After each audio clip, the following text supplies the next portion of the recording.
19 for 22 and 72.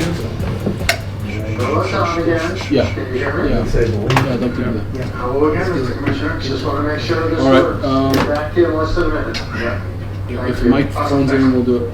Okay? All right. All right, so it's 72 and 22 for 19. You got it. Deal. And those Rangers decision makers now turn their attention from 2 days of drafting to the free agent frenzy that commences on Friday. And we remind you, MSG is the place to be for the free agent season that opens Friday. We'll be here 8 o'clock Friday night for our free agent special as we talk about all the plans for the Rangers, Islanders, and Devils to retool their rosters for a season that we hope will start around January 1st. We welcome you back to this edition of the Free Agent Preview presented by Mercedes-Benz. John, Valley, Dano, and Butchie. And Valley, I'll start with you. You know, the Rangers made their pick of Alexis Lafreniere. Everybody expected that. Then leapfrogged the Devils in the first round to pick Braden Schneider, a 6'2" defenseman. In all, the Rangers drafted 9, 3 centermen, 2 goalies, because you can't have enough of those, including one taller than you. What do you make of what the Rangers did in 2 days of the draft? I usually love it, John, when I see a team trading up to get somebody.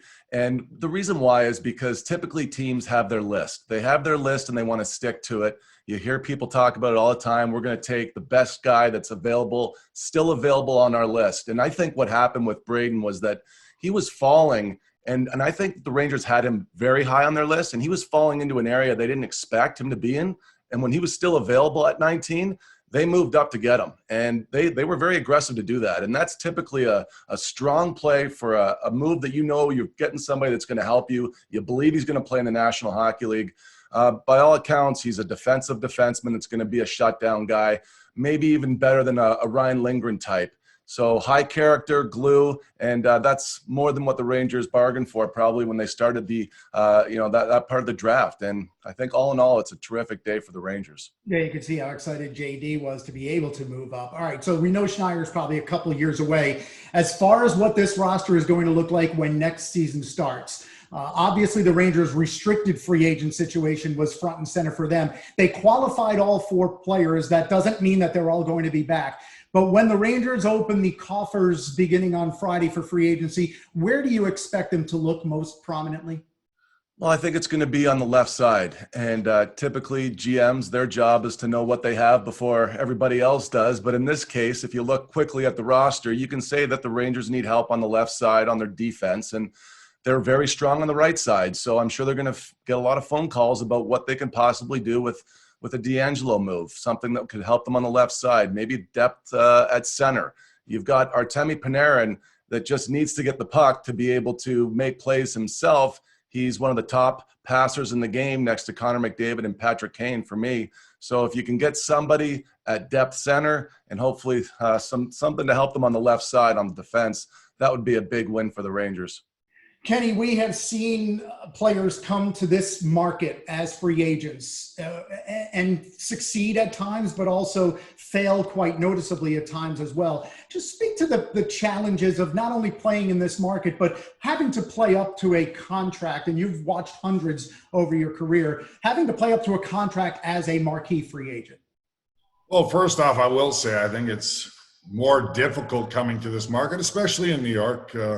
To be quite honest, from the standpoint, if you're a young player and highly touted and like a Lafreniere, and you have to be prepared for so many nuances, obviously the press, but where you're going to live, what you're going to do, where you're going to eat, those things are more difficult for me than an established NHL player. I know some guys handle it better than others as far as a big market in the National Hockey League, and you have to know your personalities when you're looking at certain players you want to sign. I mean, a lot of times we see those big names and big money players that are free agents and go to a team and it doesn't quite work out. Obviously, with the talents of an Artemi Panarin, that worked out just fine in year 1. He's one of the elite players in the game. But I think the homework these organizations do nowadays, they know each personality. Some guys like to be in the background, and maybe that's not the guy you're going to sign in a big market city like New York or New Jersey, the metropolitan area of the Islanders, where there's a little more pressure. And we know in Canada, obviously,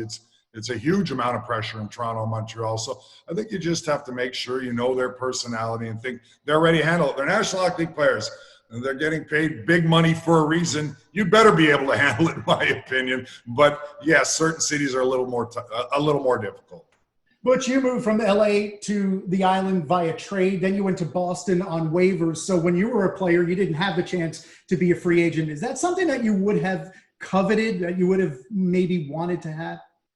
Let me count the zeros that I missed in my contract. I think that's a pretty easy answer.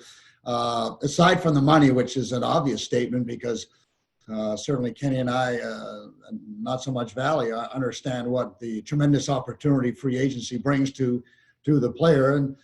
But besides that, you have an opportunity, if you want to move to a team perhaps that's closer to winning a Stanley Cup. And at the end of the day, that's the most important part of why you play. So it certainly gives the guys a lot more latitude to decide what they want to do. And maybe they're not happy with the organization, or they're not happy with the ice time. I mean, or maybe their wife wants to move. And so that, gives you pause. And if you have kids, so there's a lot of things that go on with being a free agent, John, that sometimes the fans, don't take into account. So, yeah, I would have loved the opportunity. I mean, I did sign a long-term contract, several long-term contracts in LA, and I was happy there in spite of the fact that we probably weren't going to win a Stanley Cup, or certainly didn't seem like it. But for me, having my family and having friends and being very comfortable in an area where I was, it was no big deal. But certainly having to do it again, being a free agent, certainly one of the teams that I would have looked at would have been the Islanders, because of the way they played, and I had some pretty close friends there. So yes, it would have been a little different career perhaps. Yeah, But you just wanted a few more zeros on the end. They didn't have any zeros back in your time, or my time for that matter, but it was starting to get better. I'd say it worked out. We only had 4 digits on Cups it.